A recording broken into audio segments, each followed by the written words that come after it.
everyone, welcome or welcome back. My name is Adriana and I want to share with you what I knit this month. I completed one project this month and I think I have 4 projects on the go currently. So we'll go over all of that. The project I finished was this pair of Ruffle socks. The pattern is by Petite Knit. And it's a stockinette sock that has this really pretty ruffle at the top, and then the way you knit it, you start with the ruffle and then you fold it down to create this like double lined cuff. So the cuff is doubly thick compared to the rest of the sock. The rest of the sock is just like a normal sock. It was my first time doing just a straight stockinette style sock, which I had said before that I had some worries about, like that it wouldn't like grip my foot or like my leg as well, and it would just kind of like slide off. And I haven't experienced that yet with these socks, but I've only worn them a couple times, so we'll see how that goes. I knit this on 2.25 millimeter needles, and I used 2 yarns held together. The first yarn, the main yarn, is from Old School Acres. It's a fingering weight yarn in, I'm not sure if it was bleached white or undyed, I'm not sure. And then I had some leftover white mohair from my Arctic Light sweater that I decided to use with this to give it a bit more strength, because the wool yarn, or sorry, the Old School Acres yarn is 100% wool and it's non-superwash. So I thought the silk mohair would make it a little bit stronger and give it a bit more like durability. They're really nice and like soft. I love the way they feel on my feet. I usually like to have like a longer leg on my socks because I like them to like go up over the bottom of my leggings or pants or whatever. And I wasn't sure if I would like that these were a bit shorter. I knit it to what the pattern said. So they are still like just long enough to go over the bottom of my pants or leggings, which I like, but I think if I would make these again, I would make the leg longer. This was my first time trying a short row heel, and I tried following a couple different video tutorials on how to do a short row heel. I knit English style, so I was following specific short row heel English style knitting videos. And the first one I tried, I just found it confusing, like the way that the short rows were done. And it seemed kind of like twisted or something, which looking at the sock after, there's more holes in the short rows in the sock that I followed the first video with versus the sock that I followed the second video with. I'll try and show you. So the first video I followed, you can kind of see there's holes along this line made from the short rows. And then in the second sock that I followed a different video for, you can clearly see like where the short rows are, but I feel like the holes are not as big, I guess, or there's like a yarn behind it somehow. I don't know. I'll link the video that I did, that I followed for the second sock, because I did like how that turned out better than the first one. Actually, knitting the short row heel was super easy. It went by really fast. Faster for sure than a heel flap and gusset heel, I think, at least. And I wasn't sure if I would like how they felt on my foot, like how I would like the fit. So far, I don't mind it. I feel like there's a little bit of like excess fabric right in like this area when I'm wearing it. But again, I've only worn this a couple times. I know it's probably gonna felt a bit in the heel and toe. And so after that, maybe I'll have a better idea of what the fit is like. But for right now, I don't mind the short row heel. I like how it looks. And if through further wear of these socks, if I like how it fits, then I'll probably try doing a short row heel again on any other socks I do. One more thing about this is I really like the ruffle. Of course, if you're knitting this, you probably like the ruffle. But the thing that I did wrong with the ruffle is I misread the pattern about on what row to knit the ruffle down. So the ruffle is actually a couple rows shorter than it should be, which I feel like if there was a few more rows, it would lay flatter instead of being so bunchy. I don't like, if you can see like the underside and see the purling on the other side, which I don't really see it except for the ones that are like really flipping up. So yeah, so that was just a mistake on my part, just misreading the pattern. And yeah, if I had read it correctly, I think there would have been just like that little bit extra fabric for the ruffle to kind of like settle down a little bit more. But I still really like them. They're super soft. I don't really want to wear them because they're white socks, and I have 2 toddlers, so the floor is always kind of sticky and crumbs everywhere.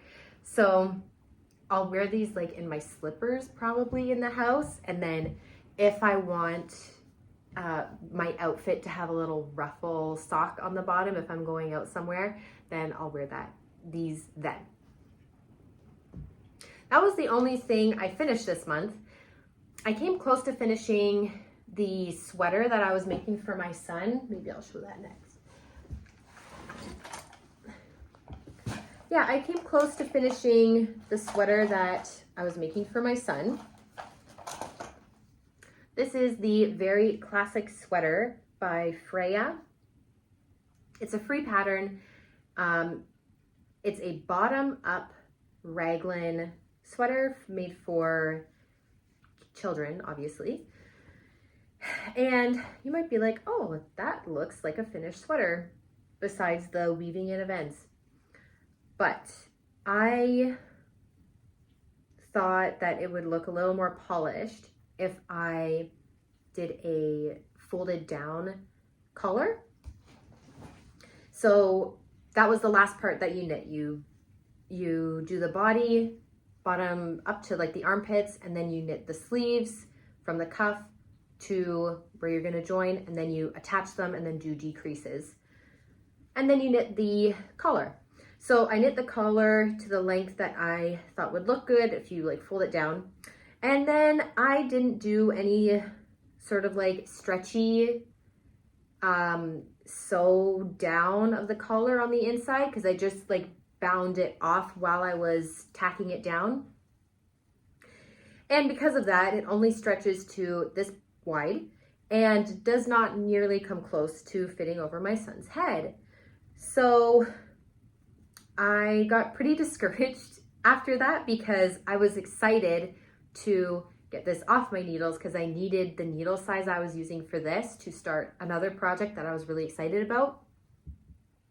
So I was so excited to be done this so I could start my other project. But then when this didn't go over his head, I was like, oh no, I'm going to have to either cut the collar off or somehow unpick the bind off and like sew down edge on the inside, and then re-tack it down using a stretchier bind off and sew down method, which I'm not even sure what I would look up to find a tutorial for that.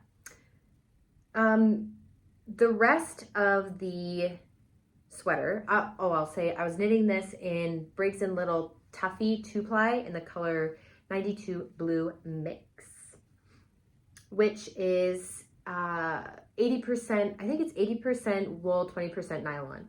And I chose that because with my other 80% wool, 20% nylon Briggs & Little pieces that I've made, I'm able to put them in the washing machine on the cold setting, and then I just hang them to dry, and I haven't had any felting problems yet. So that's why I chose this yarn for my son's sweater, because again, he's a toddler and stuff gets on his clothes. So I wanted to be able to put it in the washing machine.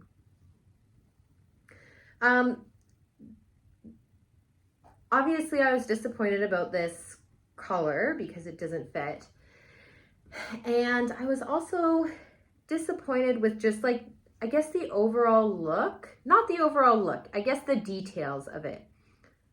I don't like how my decreases look along the raglan seam. And now I can't remember if it was my knit two togethers or slip knits that was making, yeah, on this bottom one. It just looks kind of like, I don't know, it looks kind of bumpy, lumpy. And that's on every raglan seam. So I don't know, it just looks a little sloppy, I guess. It was my first time trying a bottom-up sweater construction, and I didn't love this construction style because it was harder to get the measurements I wanted. Like I'm fairly certain I knit the arms too long. I don't know, because he hasn't been able to actually try this on. I'm fairly certain the arms are too long. I tried to base the measurements off of a sweater that he has that fits him well, and I like the look of, but this sweater laid on top of the other one does not match. So I tried my best, but for sure the arms are longer, and I think it's narrower, even though, well, I have to block it still, but even though it seemed like it was going to be the same width when I was knitting the body. I don't know what happened. Anyway, so this is still a work in progress. I will come back to this after I finish the project that I started after this was off of my needles. At least I think I will. I might need a bit more space to be like, okay, I'm ready to come back to this. Because I didn't love knitting this, it wasn't like a fun knitting experience for me. The yarn was nice. It wasn't like my favorite yarn. It's not like super soft or anything like that while you're working with it. But I do like the color and like the way it looks. And I like the cable design. But anyway, because I wasn't super excited about knitting this, it just made me not motivated to put this back on my needles and fix it.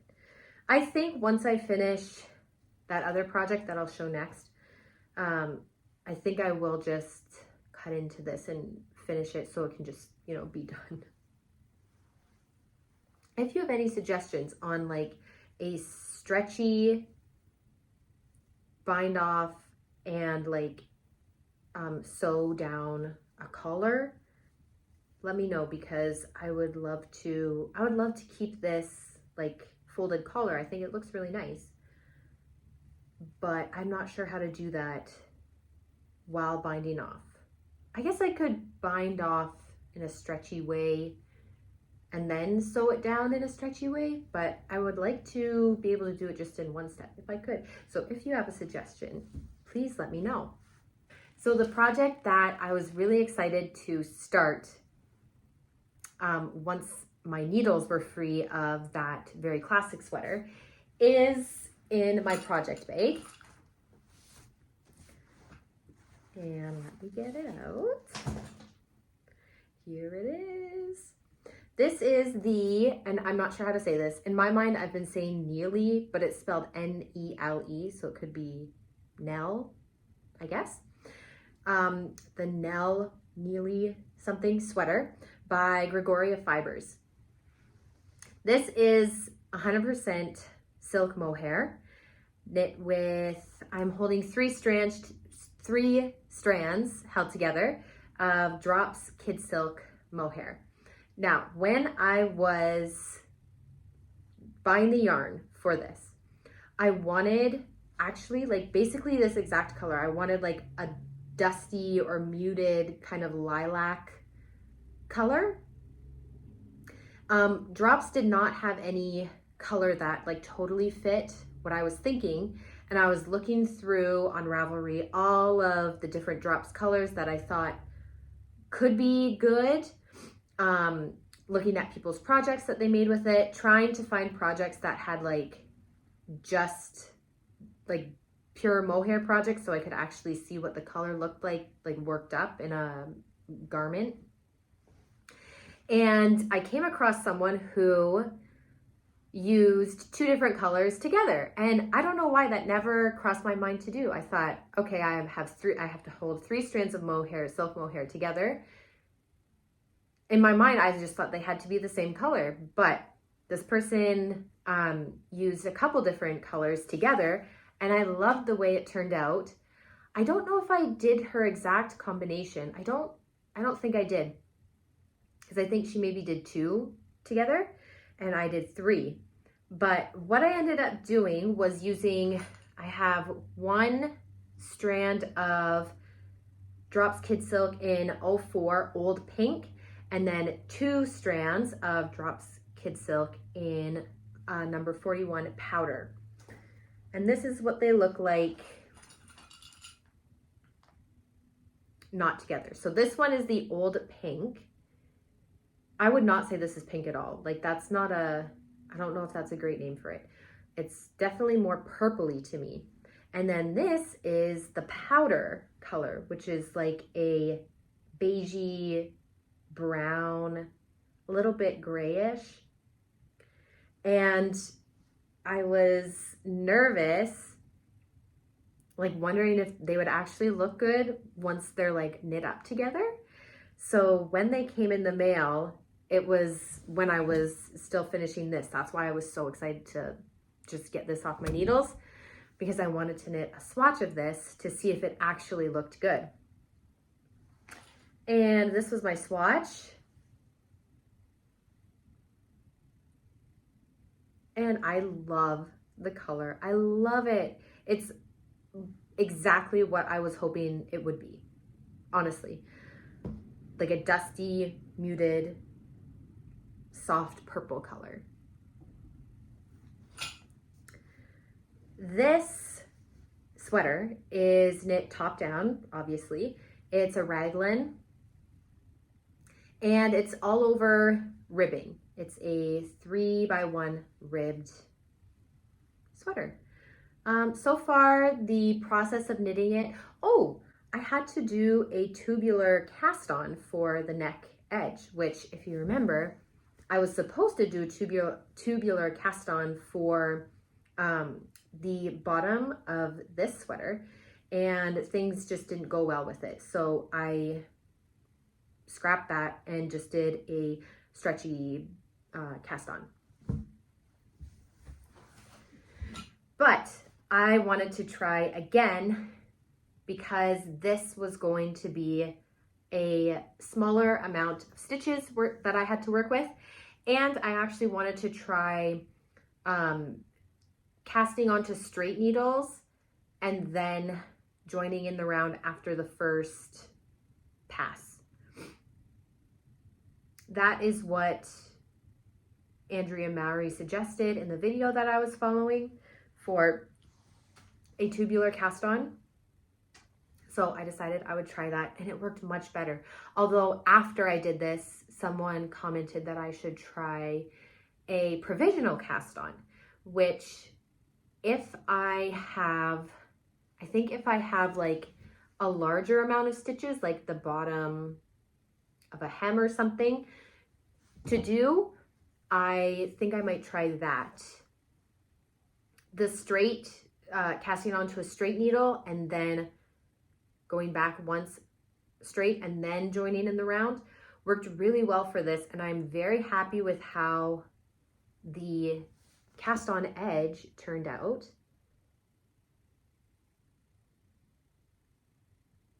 I think it looks really good. I started on magic loop for the neck because I don't have needles small enough for this amount of stitches. And it must be something with the silk mohair not having any like elasticity that I definitely got some laddering issues on the magic loop seams, I guess. So on that side, and then on this side too, you can see that there's just more like a big gap in between. I wasn't too worried about it because I know that this is going to like stretch out a bit anyway, and I knew that I would be able to like be completely in the round and not have to do magic loop once I started doing increases. So I am a little nervous for what the cuffs on the arms are gonna look like, because I don't think those will stretch out like the neck will, at least in the photos that I'm seeing of this pattern. I don't think the cuffs will stretch out as much, so it might be more noticeable.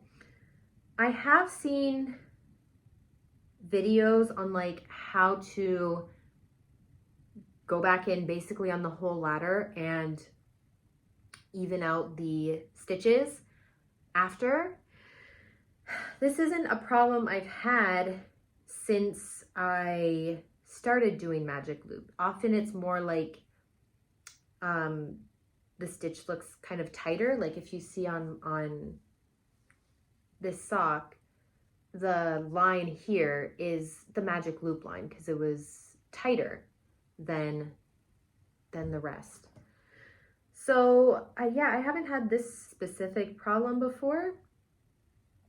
I guess I'll just wait and see what it looks like once it's done. And then if it bothers me, I'll try to go back in with some sort of needle or a crochet hook or something and try to even out the stitches along those ladders. I mean, I feel like that's a lot of work, but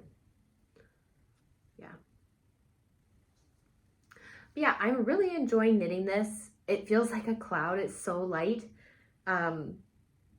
Just like with my Arctic Light sweater, towards the end of the raglan increases, like you have so many stitches on your needles and it's like, it takes forever to get through a round. And I was like, okay, I'm ready. I'm ready to put the sleeves on hold and just knit the body. So yeah, I have a few more inches to go on the body. And I have to make a decision if I want to just like keep doing this until the bottom, like knit and pattern until the bottom, or if I want to add some sort of like ribbing on the bottom to match the neck and collar. I've been looking through the project pages for this pattern and I can't decide which one I like better. Also, I'm nervous to do a tubular bind off with 3 strands of mohair on this many body stitches.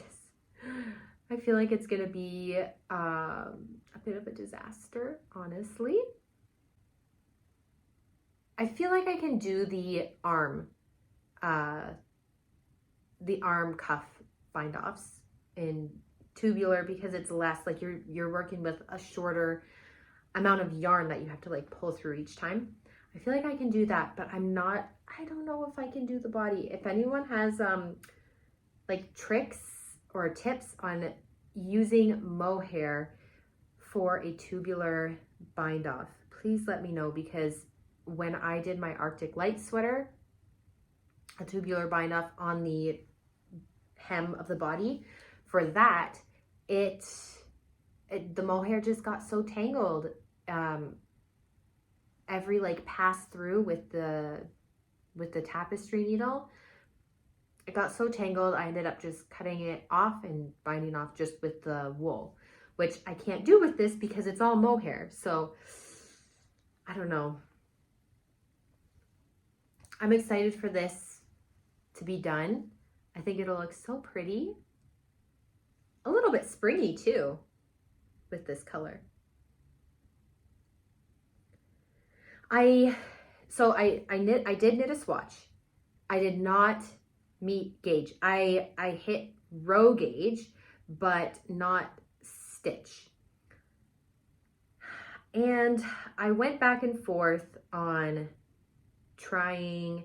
I did actually do half the swatch in a size bigger needle, but I didn't like the look of the stitches in the bigger size. I liked the like slight more tightness from the smaller size. So I knew I didn't want to go up a needle size to try and meet that like stitch number gauge. I thought if I had a 4th strand of mohair, I could probably reach that number, but I didn't want to wait to order more mohair. Plus, I really loved this color the way it was, and if I would add another strand of the old pink or another strand of the powder color, it wouldn't be this color anymore. So I decided that I would be okay with it being a little more tight fitting. Oh, I also thought I could just knit one size larger than I was planning to try and get the width that I would need. In the end, I did decide to just knit the size that I would normally knit, which is size 4. So I was debating if I should do size 5, but then I thought it would be like you would have a deeper raglan, because I was getting row gauge, just not the stitch gauge, I guess. I don't know if that's the correct term. But anyway, I decided to just go with size 4. Yes, size 4 is the size that would fit me if I hit gauge. I decided to just knit size 4. Maybe block it a little bit more. I tried it on when I got to the point where I could put the sleeve stitches on hold, and I liked the fit. It was tighter than what the photos show, but I like the way it looks. So not on gauge, but it will still fit me and I will still like the look of it. I'm really enjoying working with just mohair. This fabric is so like squishy. It feels like a cloud when I'm knitting it. Yeah, a good knitting experience. The next project that I've been working on is my first Musselburgh hat by Isolde Teague.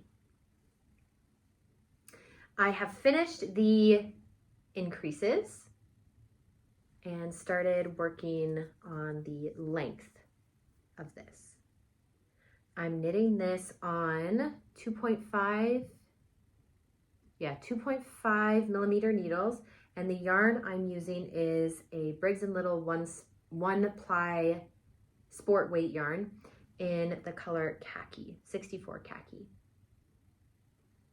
And this particular line of Briggs & Little is 100% wool, so there's no nylon in this one.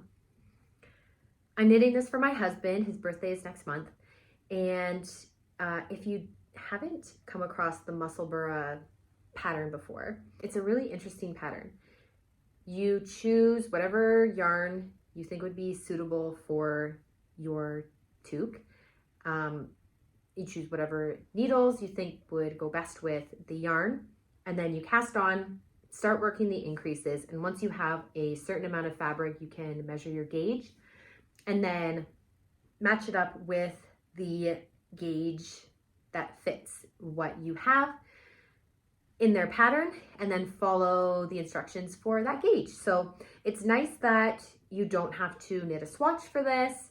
You have a lot of options as far as needle size and type of yarn that you can use to make this.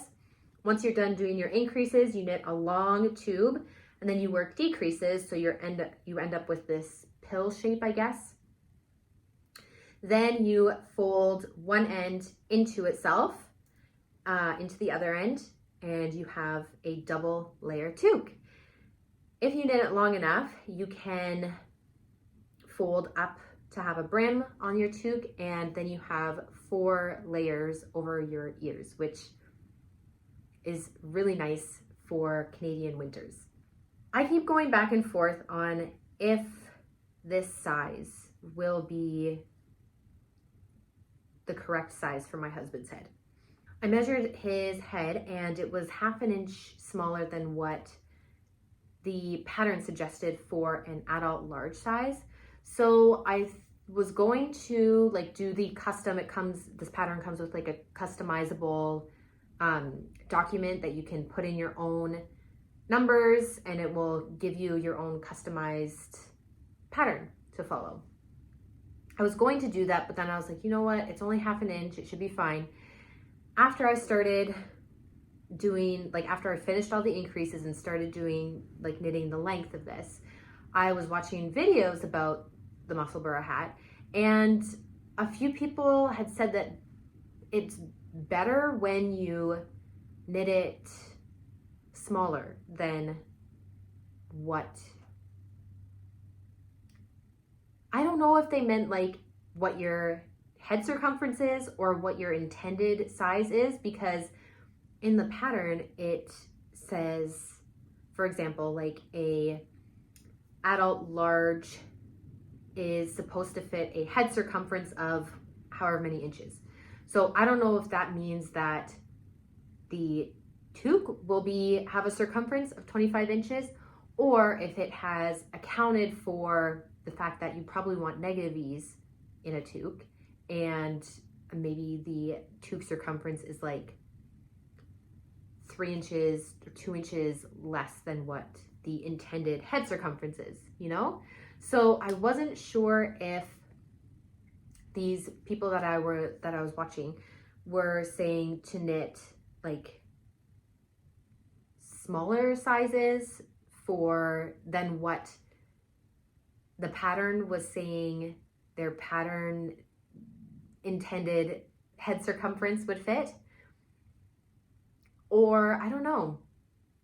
So I tried putting this over my husband's head yesterday, but my needles don't go totally over his head. So I think once I have a bit more length done, I'll put these on some cords and then put it on top, because I don't want it to be loose. You don't want a tube to be loose, The reason I chose 2.5 millimeter needles is because I have all my other cords for my Chowgu needles in the next size up, starting at 3 millimeters. Those cords are all used up. So I was even though I might want to use a little bit bigger of a needle with this yarn, I'm going to use a 2.5 because I have the needles and cord free for that. So that's why I chose this. I'm quite enjoying the process so far. For the cast on, you want it to be as small as possible so you don't have a hole at the top. I followed a Nitty Natty tutorial called Crochet Pinhole Cast On for the Musselburgh hat. My first time using a crochet hook, and it went really well. I like the way it turned out. It's definitely not it's not like there's a gaping hole at the top. So that's nice. I will put her video link in the description so you can check it out if you want. But essentially you start with a crocheted circle and then you transfer it to knitting needles, and then I did magic loop from there. And then you just, the way that this technique works is that you can pull on the tail at the beginning and it will continuously like tighten up the stitches in the circle. So that's nice. That's everything that I've been working on this month. I accidentally deleted the clip I had talking about the green blanket that I'm making for my son, but there is not much to update there because I did not work on it last month. Continue. I did make a few knitting related acquisitions this month, which I want to share with you. I have some plans for my spring knitting, things that I want to make this spring. And one of those plans is the Biche et Bouche number 59 scarf pattern by Astrid Troland, published in Biche et Bouche. I got enough yarn in these 3 colors. This is Drops Brushed Alpaca Silk. In the colors, this one is Curry. This one, oh, I don't remember the name of this. I feel like it was called Rust or something. It's number 24. And I do not remember the name of this. I don't know why Drops doesn't put the name of the color. Just number 32 of this color. This is 77% alpaca, 33% silk. This is not the yarn that this pattern calls for, but I thought it would be similar. I got enough to hold each of these colors double in this project. You'll see in the pattern pictures that it's very similar, I think, to the colors used in the pattern, like a darker green, rusty red, orange color, and then a mustardy yellow. So I think it'll work. I haven't purchased the pattern yet, but that is what I'm planning to do with this yarn. Then I got a sweater's quantity of Drops Flora, which is 65% wool and 35% alpaca. And this, I don't remember the color name, but it's color 07. And it's like a brownie beigey color. And then to hold with it, I have more Drops Brushed Alpaca Silk. And this is in the color number 5.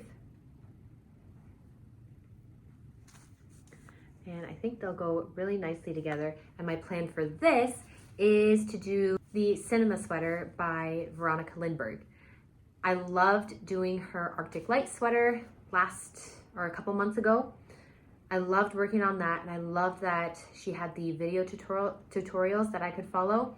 So I wanted a just like basic stockinette sweater that I could wear, I guess more like casually, not like, oh, this is a fancy sweater. And I wanted it to be soft, which is why I got the brushed alpaca silk.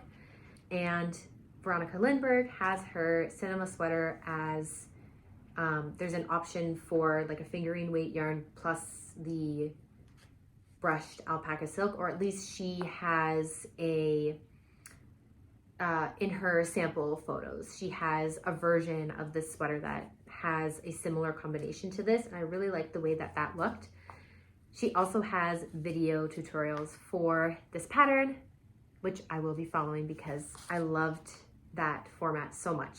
I also went to the thrift store this month, and I always look in like the craft section, seeing what yarn they have, and most of the time it's like half-used balls of yarn that don't have any tags on it, and I am not able to tell like what fiber is what yet, just by like looking at it or feeling it. So I've never bought one of those, like anything like without tags, I guess, at the thrift store. This time I went to the thrift store and there was a whole bunch of plastic bags full of different colors of Lopi, Alafoss Lopi Iceland fleece, which is 100% wool. So there's like a bag of this kind of like brownie color. Now, they're not all like full skeins of this. I weighed them and I think these 3 together equal to about 2 full skeins. There was some of this really pretty blue, like deep navy blue color, which is the same, like it had the same tag on it. Some dark brown and a little bit of gray as well. And then this one didn't actually have a tag, but it was with all of the others. So I assumed that it was from the same person who donated all the rest of this. And it's just like a pretty lighter blue color. So there was all of that Alafoss Lopi yarn that I found. And then with it, like I'm thinking it was from the same person that donated that because it was just like a whole bunch all together. There was a whole bunch of unspun yarn that I'm not sure what the difference between roving and unspun yarn is, but it's just like there are bags and bags of this, yeah, unspun yarn. 2 bags are in this kind of like browny gray color. And then there were 5, I'm not gonna show them all, but there were 5 bags of what I'm assuming is like just like natural, whatever the sheep's color was, white. There's little bits of straw and stuff in it. So that's what made me fairly confident that this is wool. Like I said, I don't know fibers yet, but because of what I've worked with before and just seeing the little bits of like straw and stuff, I don't think this is synthetic. I think this is wool. Yeah, just like, yeah, there were 5 bags of this. And there wasn't a price on them. I asked the lady at the front how much they were selling them for, and she said they were selling for $1 a bag. So there were 10 bags. I got 10. I couldn't believe it. I felt like I was stealing from them as I walked out of the store. Usually I do not buy like larger quantities of yarn if I don't have a specific project in mind, but I was like, I can't just leave this at the thrift store. Like I know I'm going to want to try and do something with this. I was thinking I didn't love the color of the undyed, what I'm assuming is sheep's wool. I didn't love the color of that, so I thought it might be a fun project to try dyeing for the first time. Could be fun.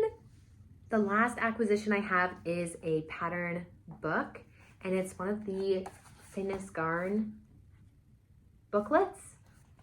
This one is the 2202. I think the English name that I was seeing was, I think it's called something like Soft Knits for Women. I was first introduced to this pattern booklet from Inga from Knitting Traditions. She loves the Amy Slipover, which is a pattern in here. And I love the look of it. I'm not someone who likes slipovers or like sweater vests. I don't love that style. But the Amy Slipover looks so good on her, and I wanted to make it. So of course I went to Ravelry to find the pattern, and you could only get it if you had this booklet. And I was like, you know what, no, I'm not gonna buy a whole book for just one pattern.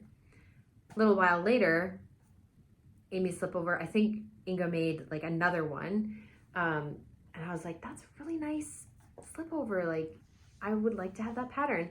So I actually looked at all of the patterns in this booklet, and I like almost all of them. I could seriously see myself, so there's 14 patterns in this booklet, and I could seriously see myself making like probably 7 or 8 of these that I'm like, I want this to be my next cast on. I'll just show you the page that shows all of the patterns. But specifically, I'm obviously interested in the Amy slipover that I saw from Inga.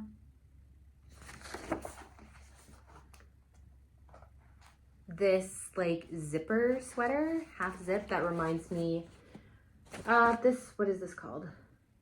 Gia zipper genser. Reminds me of the petite knit zipper sweater, which was on my radar. And then I really like this Guernsey genser.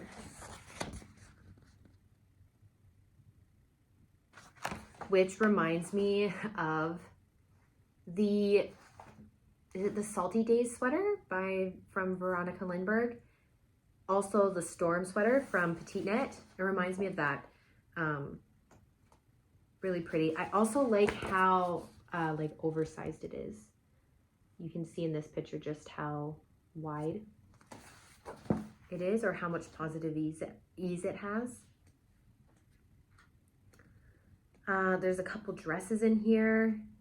There's a pair of socks also that I think are really pretty.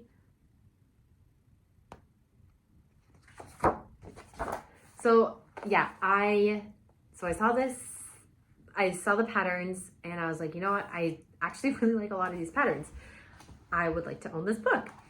And I checked once around Christmas, and there weren't many places in Canada that had this in stock.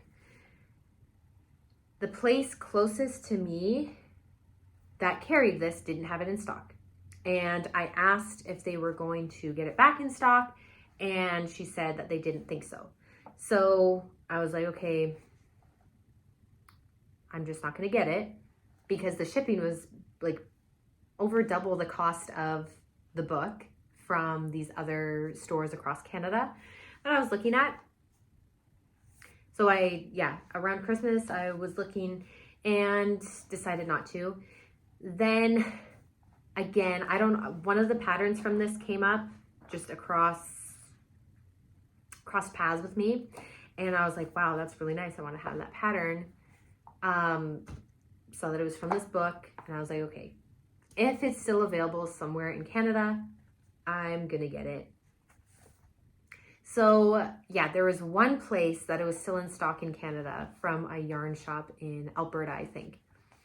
And it cost $15, like the pattern book was $15, and the shipping was $33, I think. So yeah, I paid double the cost of the book in shipping, but I love it. Whenever I see it, I just start smiling and I flip through it, and I can't wait to try these. So I'm very excited to try many of the patterns in this.